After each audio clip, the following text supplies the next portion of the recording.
नमस्कार, capital TV का खास शो राहुल का अग्निपथ देख रहे हैं आप। मैं हूं आपके साथ पूजा। राहुल गांधी ने आज चुनाव आयोग पर एटम बम फोड़ा है, पर अफसोस ये एटम बम फुस निकला। आज राहुल गांधी ने प्रेस कॉन्फ्रेंस के दौरान एक प्रेजेंटेशन भी दिया और वोट चोरी का आरोप लगाया। राहुल गांधी ने कहा कि महाराष्ट्र विधानसभा चुनाव में धांधली हुई, महाराष्ट्र में आबादी से ज्यादा वोटर मिले, फर्जी तरीके से वोटिंग हुई, चुनाव नतीजों पर संदेह है, वोटिंग के सीसीटीवी फुटेज डिलीट किए गए, वोटर लिस्ट में कई मकानों का नंबर शून्य रहा, डुप्लीकेट वोटरों की संख्या काफी ज्यादा है और इसी के साथ काफी कुछ राहुल गांधी ने कहा और बड़े बड़े आरोप भी लगाए। वैसे ये सारे आरोप सुनने में तो जरूर सनसनीखेज लग रहा है, लेकिन सबूत जीरो। राहुल गांधी की बातों में कोई तर्क नहीं था, कोई डेटा एनालिस्ट नहीं है और कोई आधिकारिक दस्तावेज भी नहीं था। और यही वजह है कि राहुल ने प्रेस कॉन्फ्रेंस के फौरन बाद चुनाव आयोग का जवाब भी सामने आ गया। चुनाव आयोग ने सख्त लहजे में कहा कि लोगों को गुमराह ना करे राहुल गांधी, आरोप लगाना बंद करे। तो आज जो राहुल गांधी ने चुनाव आयोग पर फुस एटम बम फोड़ा है, आज उनकी बातों को जरा समझते हैं। और चर्चा के लिए मेरे साथ स्टूडियो में मौजूद हैं कैपिटल टीवी के एग्जीक्यूटिव एडिटर राजीव जी। सर, आपका बहुत बहुत स्वागत है। धन्यवाद। आज राहुल गांधी ने जो प्रेस कॉन्फ्रेंस किया, हालांकि प्रेस कॉन्फ्रेंस तो काफी लंबा था और कुछ उन्होंने आंकड़े भी दिखाए। क्या वो आंकड़े सच थे? एटम बम की जो बात कर रहे थे राहुल गांधी, क्या वो एटम बम फुस निकला है? देखिए, जिस तरीके के आरोप राहुल गांधी ने लगाए, उसमें हर एक आरोप के ऊपर समझना पड़ेगा कि ये आरोप की सच्चाई क्या है। पहला उन्होंने आरोप लगाया कि देखिए वोट चोरी कैसे होती है, और उसके लिए उदाहरण क्या दिया कि अब तक आपने ओपिनियन पोल देखा, एग्जिट पोल देखे, और ओपिनियन पोल एग्जिट पोल के नतीजों में तब्दील होने के बाद ये बड़ा संकट वाली स्थिति हो जाती है कि एग्जिट पोल में कुछ और निकलता है, ओपिनियन पोल में कुछ और निकलता है और परिणाम कुछ और निकलता है। इसके लिए उन्होंने उदाहरण दिया हरियाणा का, कि हरियाणा में हमारे पक्ष में ओपिनियन पोल आ रहे थे और रिजल्ट दूसरी तरफ आ गया। अब राहुल गांधी के मानसिक स्थिति को समझिए। ये लोग जो सिलेक्टिव परसेप्शन निकालते हैं और बताने की कोशिश, लोगों को गुमराह करने की कोशिश करते हैं। अगर ओपिनियन पोल पर आपको इतना भरोसा है या एग्जिट पोल पर भरोसा है, तो आपने लोकसभा चुनाव के दौरान उसे एग्जिट पोल का इतना विरोध क्यों किया कि आज टीवी चैनल वाले एग्जिट पोल करना बंद कर दिए? लोकसभा चुनाव के बाद आगे जितने विधानसभा के चुनाव हुए, उसमें चाणक्य, आज तक, ये सारे लोगों ने एग्जिट पोल करना बंद कर दिया। वो दूसरे के हवाले से एग्जिट पोल महापोल दिखा रहे थे। क्यों? क्योंकि कांग्रेस वालों ने कहा ये कहाँ गया एग्जिट पोल। ये इन्हीं लोगों ने आरोप लगाया कि एग्जिट पोल इसलिए कराया गया था ताकि शेयर मार्केट से पैसा कमाया जाए, रिजल्ट कुछ और आने वाला था। क्योंकि एग्जिट पोल वाले ने तो कहा था कि इस बार मोदी 400 पार, यानी एनडीए की सीटें 400 से ज्यादा होगी। कहां गया एग्जिट पोल? ये तो 240 पहुंच गई भारतीय जनता पार्टी। तो अगर एग्जिट पोल का उस समय आप विरोध कर रहे थे, ओपिनियन पोल का उस समय विरोध कर रहे थे, हरियाणा में जाते जाते सपोर्ट कैसे हो गया? यानी कि जहां आप जीतते हैं वहां पर एग्जिट पोल के नतीजे सही, जहां आपके अनुकूल है वहां पर ओपिनियन पोल सही, और जहां आपके प्रतिकूल परिणाम आते हैं ओपिनियन पोल गड़बड़ हो जाता है। तो ये पहला सवाल इनके पूरे प्रेस कॉन्फ्रेंस में किसी ने नहीं कहा कि आप कुछ समय पहले आपके सारे प्रवक्ता, पवन खेड़ा जैसे लोग टीवी पर गालियां दे रहे थे और इतना ह्यूमिलिएट किया कि ये चाणक्य वाले गुप्ता जी को रोना पड़ा चैनल पर, क्योंकि इन लोगों ने ह्यूमिलिएट किया, कहा कि तुम दलाल हो, तुम पैसे लेकर एग्जिट पोल करते हो। तो ये हरियाणा में जाते जाते वो एग्जिट पोल एक्यूरेट पोल कैसे हो गया? इसलिए राहुल गांधी ने ये गुमराह करने की कोशिश की एग्जिट पोल, ओपिनियन पोल और परिणाम को लेकर, जो कि संभावना व्यक्त करता है, वो परिणाम कभी नहीं देता। दूसरी तरफ उन्होंने आरोप लगाया कि देखिए, कहीं लोकसभा चुनाव के पहले विधानसभा चुनाव हुए और उन विधानसभा चुनावों में हमने किसी लोकसभा के असेंबली सेगमेंट पे, यानी कि अगर किसी लोकसभा के अंदर 6 विधानसभाएं हैं तो हम 6 में से 5 जीत कर आए, 6 जीत कर आए, और उसके बाद लोकसभा में परिणाम हमारे खिलाफ आ जाता है। अब राहुल गांधी के पॉलिटिकल नॉलेज का ही असर है कि वो सियासत को, राजनीति को कैसे समझते हैं कि लोकसभा का चुनाव और विधानसभा का चुनाव।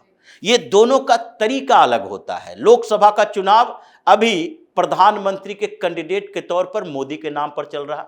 दूसरे तरफ इंडी अलायंस जो बनी वो इंडी गठबंधन का कोई पीएम फेस नहीं था, यानी कि एक खोखला, ये जो सुडो कहते हैं, जो आभासी चित्र, वो बनाम पीएम मोदी चल रहा था। तो लोकसभा के चुनाव में हमेशा विधानसभा से उलट परिणाम आने की संभावना होती है, क्योंकि वो दिल्ली के लिए होता है। अगर ये बात करोगे तो आपको ये बताना चाहिए कि विधानसभा चुनाव में दिल्ली के अंदर अगर ये आम आदमी पार्टी 70 में से 63 सीटों पर जीतती है और लोकसभा चुनाव आते आते सातों के सातों लोकसभा में सीटें भारतीय जनता पार्टी जीत जाती है, तो क्या अरविंद केजरीवाल ये कहता फिरेगा कि नहीं हम तो 63 सीटों पर जीत हासिल किए, मतलब 95% सीटें जो असेंबली में थी वो अरविंद केजरीवाल की, और दूसरी तरफ लोकसभा में 100% सीट भारतीय जनता पार्टी की। तो ये असेंबली सेगमेंट से आप उसकी तुलना नहीं कर सकते। और उसी में इनके अपने असेंबली सेगमेंट को देख ले। पूर्णिया में चुनाव हुआ, कांग्रेस ने कैंडिडेट नहीं बनाया, राजद का कैंडिडेट था, लेकिन इंडिपेंडेंट चुनाव लड़े ये पप्पू यादव। पूर्णिया में 6 लोकसभा, एक लोकसभा में 6 विधानसभा सीटें, और उसमें से केवल एक विधानसभा में कांग्रेस की जीत हुई, लेकिन 5 विधानसभा एक इंडिपेंडेंट के पास और 4 में से 3 भारतीय जनता पार्टी, एक जनता दल यूनाइटेड। इंडिपेंडेंट जो विधानसभा सदस्य है वो भी एनडीए का पार्ट रहा था, एनडीए से टिकट नहीं मिला, विरोध कर दिया और उसने जीत हासिल कर ली। यानी 6 में से 5 एनडीए के पास, फिर भी पप्पू यादव जीत गया। तो क्या पप्पू यादव को कहोगे फर्जीवाड़ा किया है? और जबकि पूर्णिया में अभी जो एसआईआर हुआ है उसमें तकरीबन 2 लाख फर्जी वोटर पाए गए हैं, और ये अब ये कह रहे हैं वही बात को, वही तर्क को लेकर आए कर्नाटक के चुनाव में, जिसके बारे में इन्होंने कहा कि 6 महीना से स्टडी कर रहे थे और 6 महीना से हमने किया है। तो वहां पर उन्होंने कहा कि मंगलुरु लोकसभा क्षेत्र, मंगलुरु सेंट्रल, जहां पर भारतीय जनता पार्टी की जीत हुई, और ये फर्जी आंकड़े उन्होंने दिया। पहला कि वहां पर हमने विधानसभा में क्लीन स्वीप किया था, विधानसभा में क्लीन स्वीप नहीं किया था। मंगलुरु के 8 विधानसभा सीटों में से 5 कांग्रेस ने जीते और 3 भारतीय जनता पार्टी ने जीते। लेकिन राहुल गांधी बोलते हुए समझ नहीं आता उनको कि क्या बोल रहे हैं। सारे विधानसभा सीटों पर कांग्रेस का कब्जा नहीं था, वहां पर 3 और 5 का रेशियो था। और 2024 के लोकसभा चुनाव में 4 पर भारतीय जनता पार्टी की बढ़त और 4 पर कांग्रेस की बढ़त रही, और वहां पर भारतीय जनता पार्टी की जीत हुई। उसके लिए उन्होंने एक आंकड़ा दिखाया कि देखिए महादेवपुरा विधानसभा सीट है, और वहां को एक केस स्टडी के तौर पर पेश किया, और वहां बताया कि यहां पर जो वोटर हैं 6 लाख के आसपास वोटर हैं, 3,33,000 पोल हुए, और उसमें से भारतीय जनता पार्टी को 44,000 के मार्जिन से जीत हुई। लेकिन फिर भी भारतीय जनता पार्टी की उस जीत के पीछे रीजन क्या है? रीजन एक ही है कि 1 लाख वोटर जो हैं महादेवपुरा में, वो वोटर फर्जी पाए गए हैं। और इन्होंने एक और उदाहरण दिया कि नहीं देखिए, एक वाराणसी में भी है, बेंगलुरु में भी वोटर है, बिहार में भी वोटर है, 4-5 जगह पर शहरों में वोटर है, जिसके लिए चुनाव आयोग बार बार कह चुकी है ये जटिल प्रक्रिया थी। और अभी भी ये दिखाई पड़ता है कि लोग 2 साल के लिए कहीं नौकरी करने जाते हैं और वहां उस समय वोटिंग का प्रोसेस चलता है, वहां अपना वोटर लिस्ट में नाम डलवा लेता है, फिर उसका ट्रांसफर कहीं और हो जाता है और उस जगह पर भी उसका नाम जाता है, और पहले के नाम कटवाने के लिए कठिन प्रक्रिया है, तो वो उस जटिल प्रक्रिया में जाता नहीं कि वोट दें या न दे, नाम रहेगा, जब वोटर लिस्ट से नाम हटाना होगा तो वो हटा दिए जाएंगे। लेकिन यहां पर महादेवपुरा में उन्होंने यही उदाहरण दिया। अब एक असेंबली सेगमेंट में अगर भारतीय जनता पार्टी कुछ ज्यादा वोट ले आई तो ये तकलीफ हो रही है, कह रहे हैं कि चुनाव आयोग की गलती है। लेकिन यही बात तो महाराष्ट्र के चुनाव में देवेंद्र फडणवीस ने कहा था और आरोप लगाया गया था, लेकिन आरोप चुनाव आयोग पर नहीं लगाया गया, जहां पर भारतीय जनता पार्टी केवल 3800 वोटों से हार गई धूले लोकसभा सीट, और उस पर देवेंद्र फडणवीस ने स्टडी की थी असेंबली वाइज सीटें देखकर कि सेक्शन में ये जो 6 असेंबली सेगमेंट हैं उसमें से 5 सेगमेंट में भारतीय जनता पार्टी आगे रही, और छोटे मोटे मार्जिन से नहीं, हर विधानसभा सीट पर करीब 20-25 हजार वोटों से भारतीय जनता पार्टी आगे बढ़ती रही और एक असेंबली सेगमेंट में जाते जाते भारतीय जनता पार्टी और कांग्रेस के बीच का अंतर लाख से ज्यादा हो गया और हार की वजह वही बनी और केवल 3800 वोटों से। ये धूले लोकसभा सीट पर जो आरोप लगाए थे वो चुनाव आयोग पर नहीं लगाए थे, वो चुनाव आयोग के बदले लगाए थे वोट जिहाद का। सर, जिसका आप जिक्र कर रहे हैं धूले का, उसका आंकड़ा भी मेरे पास है। मैं चाहूंगी कि आप हमारे दर्शकों को इसके बारे में थोड़ा समझाएं। देखिए, ये जो धूले लोकसभा सीट है उसमें से अगर धूले रूरल में 75,923 वोट आए कांग्रेस को, 1,39,721 वोट आए भारतीय जनता पार्टी को। दूसरी तरफ सिकंदेहा में 68,424 वोट आए और भारतीय जनता पार्टी को 1,11,889 वोट आए। उसी तरह मालेगांव आउटर, जहां पर भारतीय जनता पार्टी को 1,27,000 और कांग्रेस को 72,242 वोट आए। उसी तरह दलगांव में 78,000 कांग्रेस को, 1,00,000 भारतीय जनता पार्टी को। मतलब हर जगह भारतीय जनता पार्टी कांग्रेस से लगभग 20 से 25,000 वोट आगे है। उसी तरह से धूले सिटी में भारतीय जनता पार्टी के 93,000 और कांग्रेस के 88,000 वोट थे। लेकिन ये से जैसे ही आगे बढ़ते हैं, एक है मालेगांव सेंट्रल, जो मालेगांव विस्फोट की बात चलती है, वहां पर जैसे ही गए भारतीय जनता पार्टी को इस पूरे असेंबली कंस्टिट्यूंसी में केवल 4,552 वोट मिले और कांग्रेस को मिला 1,98,000 वोट।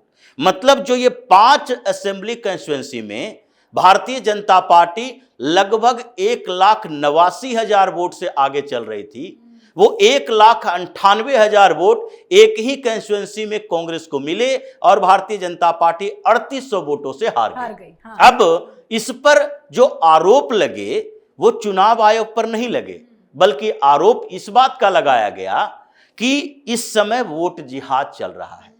फडणवीस ने कहा कि देखो, एक कंस्टिट्यूंसी जहां मालेगांव में मुसलमान 80% से ज्यादा है, वहां पर भारतीय जनता पार्टी को केवल 5,500 वोट मिले, 1,98,000 वोट मुसलमानों का पोलराइज हो गया और हम इसी तरह से बंटते रह गए दूसरी पार्टियों में। भाजपा को भी कुछ दिए, कुछ इंडिपेंडेंट को भी दिए, कुछ दूसरी पार्टियों को भी दिए और हिंदुओं का वोट बट गया। और दूसरी तरफ कांग्रेस को पूरे मुसलमानों का वोट मिला, कुछ हिंदुओं का भी वोट मिल गया, जो ये दिग्भ्रमित कर रहे थे। तो अगर हम ऐसे ही बंटते रहे तो ये मुसलमान जीतते रहेंगे, हिंदू हारते रहेंगे। ये पोलराइजेशन की बात की, ये नहीं कहा कि इस मार्जिन की वजह से चुनाव आयोग ने गड़बड़ी कर दी है। और दूसरी तरफ मंगलुरु सेंट्रल में जहां ये आंकड़े बता रहे हैं, वो कह रहे हैं चुनाव आयोग ने गड़बड़ी कर दी। ये नहीं कह रहे कि जिस महादेवपुरा की बात हम कर रहे हैं वहां पिछले 3 असेंबली इलेक्शन से हर बार भारतीय जनता पार्टी जीतती है, इस बार भी जीती। मार्जिन अलग अलग हो सकता है। लोकसभा में मार्जिन बढ़ गया क्योंकि लोकसभा में वहां के लोग जानते हैं कि राहुल गांधी प्रधानमंत्री नहीं बनना चाहिए। मोदी को सपोर्ट करने वाले विधानसभा से ज्यादा लोग निकल गए। तो ये राहुल गांधी का जो फर्जी आंकड़ा है और जो ये बता रहे हैं बार बार, एक मुद्दे को डाइवर्ट करके चुनाव आयोग पर जो आरोप लगा रहे हैं उसमें वो खुद ही फंसते जा रहे हैं। एनालिसिस एक दिन के अंदर आना। लेकिन सर, ये जो आंकड़े आज राहुल गांधी ने दिखाए हैं और पूरा वीडियो भी है, लंबा चौड़ा प्रेस कॉन्फ्रेंस है, सर उसको लेकर मैं आपसे समझना चाहूंगी। चुनाव आयोग तो कह रही है कि राहुल गांधी झूठ बोलना बंद करे, तुरंत चुनाव आयोग का जवाब भी आ गया, लेकिन इतना फर्जी आंकड़ा दिखाना, जनता को गुमराह करना, राहुल गांधी पर एक्शन क्यों नहीं लेता है चुनाव आयोग? अब तो लेना ही चाहिए। क्योंकि इस बार के प्रेस कॉन्फ्रेंस में राहुल गांधी ने हद पार कर दी है और अभी चुनाव आयोग लीगल एक्शन की तैयारी में लगी है। इस बार उन्होंने आंकड़ों की बात बताई। दूसरी बात, उन्होंने फोटो किसका यूज किया? एक तरफ फोटो था अमित शाह और पीएम मोदी का, दूसरी तरफ आपने फोटो रखा ज्ञानेश कुमार का।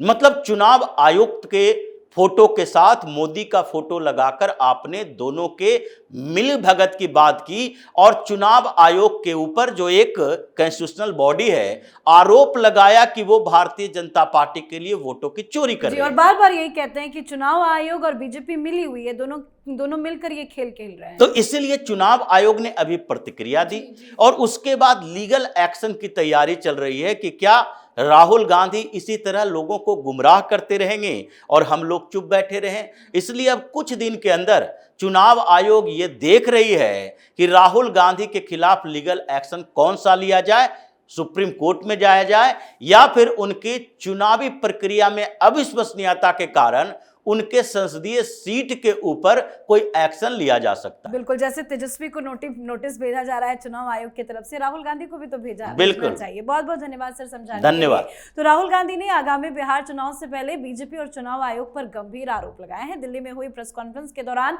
उन्होंने दावा किया कि देश में चुनावी प्रक्रिया में पारदर्शिता खत्म हो गई है और अब लोकतंत्र खतरे में है। उन्होंने ईवीएम, वोटिंग पैटर्न और वोटर लिस्ट को लेकर कई बड़े सवाल भी खड़े किए, जिनका सीधा इशारा बीजेपी की ओर था। पर लगता तो यही है कि झूठे आरोप लगाकर, फर्जी आंकड़े दिखाकर अब राहुल गांधी बुरे फंसने वाले हैं और चुनाव आयोग को भी राहुल गांधी के फर्जी आरोपों के खिलाफ अब बड़ा एक्शन लेना चाहिए। तो आपको क्या लगता है? आप भी अपनी राय कमेंट करके लिखिएगा। देखते रहिए कैपिटल टीवी। नमस्कार।